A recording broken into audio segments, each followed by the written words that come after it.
Welcome back to House of Hoon. On today's episode, we're talking batteries, in particular lithium batteries.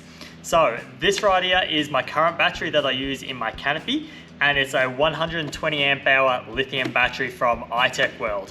Now, this is a good battery. I haven't had any issues with it. However, it's no longer suited to my needs. My needs have changed from needing to run a 1000 watt inverter for just simple appliances to needing to run a 2000 watt inverter for running my induction cooker.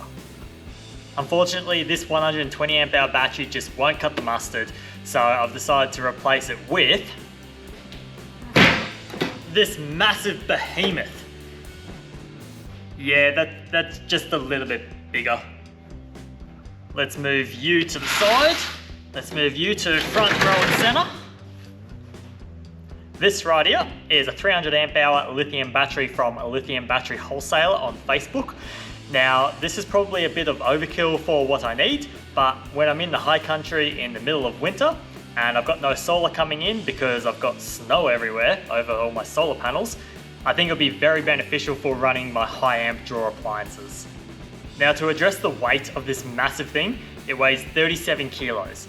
Now, yes, that is quite a bit of weight for a lithium battery, but you've got to remember that this is a 300 amp hour battery. Most 100 amp hour batteries are between 11 and 13 kilos. Some are more, some are less, just depends on the brand. So if we go smack bang in the middle at 12 kilos, then we times that by 3, so we get the same 300 amp hour capacity as this, we end up with 36 kilos. Now, most 100 amp hour batteries have a plastic case, whereas this one right here has a steel case, which makes it more heavy duty and obviously more resilient to if it gets hit by anything. So when you consider all that, 37 kilos really isn't that heavy for what you get. Now, just a couple of features about this battery. We've obviously got the metal case like I mentioned. There's 2 handles, one on each side, which come in handy for lifting this big sucker around. We've also got an on-off switch here to isolate the battery's power. There's also a nice LCD screen here, which displays all the parameters of what's going on with the battery. And finally, it comes with 2 brackets, one which bolts to this side, one which bolts to the back side, just at the bottom, so that you can then bolt the battery down to whatever you happen to be bolting the battery down to. Now, Lithium Battery Wholesaler actually sell quite affordable lithium batteries, and they have a nice range from a nice small 100 amp hour battery all the way up to a massive 300 amp hour like this. They also sell 24 volt and other high voltage versions if that suits your application. Now, before buying this, I actually did a fair bit of research on the company and I only found positive feedback from customers. So I decided to pull the pin and go and get one. So now that I've talked your ear off about this thing, I'm gonna go and rip the old 1000 watt red arc inverter out of the canopy, put the new 2000 watt EnerDrive inverter into it, do some magical wiring and get the battery mounted up.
hallelujah, it actually works. So I've finished making up all the new wires. I've shortened a few wires, re-terminated a few wires, put extra insulation on, blah, blah, blah, just to make everything a bit nicer. And yeah, it's just a great package now. I'm really loving the isolator, or whatever it's called, on top of the battery with the flip on off switch, because while you're wiring everything up, you can just flick it off and just makes things a bit safer. Now, obviously the battery is running, all the electrics are running, so I tested out the inverter. I plugged my heat gun into it, which is a 1800 watt heat gun, and it ran it absolutely no dramas. I was going to test the induction cooker, but I don't have a pan at the workshop to test it because it doesn't actually turn on unless it's got something magnetic on it, and I didn't want to throw a bit of steel on it because I thought that's probably a bit dodgy. So what I'm going to do is whack the fridge back in here, put the canopy back on the ute, and head away to the high country this weekend and test out all the electrics, and then I'll be back and I'll report to how it all goes. Well, I'm back, and as you can see, I've had a hell of a lot of fun in the mud over the weekend. Now for my verdict on the new 300 amp hour battery which I threw in. It is bloody awesome. So I had it running my new induction cooker, I had it running the Travel Buddy oven, obviously the fridge, I ran my Milwaukee charger to charge my Milwaukee batteries and also to charge all my camera gear. And it did that with absolute ease. Had absolutely no issues whatsoever, just worked absolutely flawlessly. Now I obviously can't comment on these batteries' longevity because I've literally only just put it in. However, so far so good, and you really can't ask any more than that. If you're interested in one of these batteries, like I said at the start of the video, you can hop onto their Facebook page, which is Lithium Battery Wholesaler, and have a chat to Al. He's more than happy to help out. Or I just discovered that they also operate, I think it's under the ATG banner, or however it works, and they have a website, so I'll post a link to that down below and you can jump on that and check out what they have there. Now I just wanted to make this completely clear. I bought this battery with 100% of my money. This is not a paid promotion. Al doesn't even know that I'm making this video until it's literally uploaded, and he'll know the same time you guys are watching this. So as always, I'll tell you the good, the bad, and the ugly about any product that I put on my car, including everything that I make myself, even if it is completely rubbish. Well, I think we'll give it a wrap at that. So if you enjoyed this video, please give it a thumbs up. And if you want to check out more videos on this patrol, especially more videos on fitting out the inside of this canopy, hit that subscribe button and I'll catch you in the next one.